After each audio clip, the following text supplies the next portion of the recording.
It was often around 20 minutes or so into the drive that he'd think, OK, time for bed. And he'd smile to himself, that Cheshire cat kind of self-satisfied smile, and head for home. That night was no different. 10 minutes later, he was re-entering the outskirts of the small community. He was relaxed, at ease again. The night drive had worked its magic. Their Airbnb was on Encounter Avenue, the street coming up on the right, which ran back in a similar direction to the road he was on, making it a hard turn of 120 degrees or more.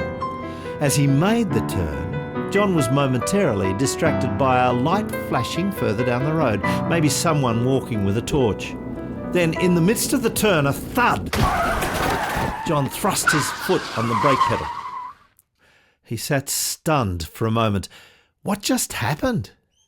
He gets out of the car and runs round the bonnet to the left of the vehicle. There's no one there. He looks back to the bonnet. No apparent damage at first glance. He runs to the back of the car. Nothing, no one. He looks under the car, no sign of anything untoward. He goes back to the front of the car and looks carefully for any sign of collision. No scratches, no dents. What is that? He looks carefully. He presses his finger into the soft steel of the bonnet to pick up what he thinks he sees. He takes his finger into the beam of the car light. Tinsel. Catching the light. It's tinsel.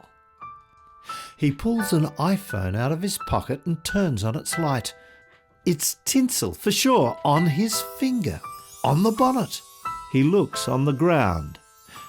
More tinsel, a trail. Not a lot, but enough. Alongside the car, definitely a trail.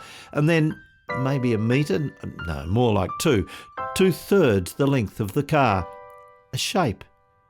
An outline on the asphalt. A human figure of sorts, a circle for the head, 2 dots for eyes, a rectangular body, a stick figure, the size of a human. It's the outline of the Tinselman. John is understandably shaken. He takes a photo. A stick figure outline on the road where the body should have been. Everything is quiet. He looks up at the street sign, Encounter Avenue. He goes back to the Kia that's sitting in the middle of the road. The motor is still running. He manoeuvres it to the curb and parks. He turns the motor off, opens the door, swivels in his seat, legs dangling out the door, and sits there in the moonlight, looking up at the moon.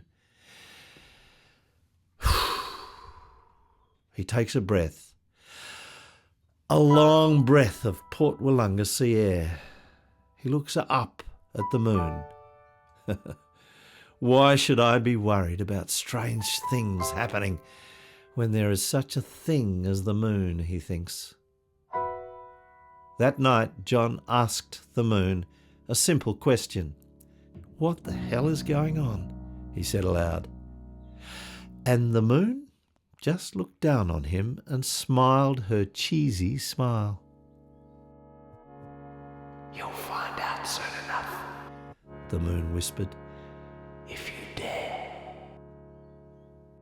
You can hear full episodes of our podcast on all your favourite podcast platforms and from the website.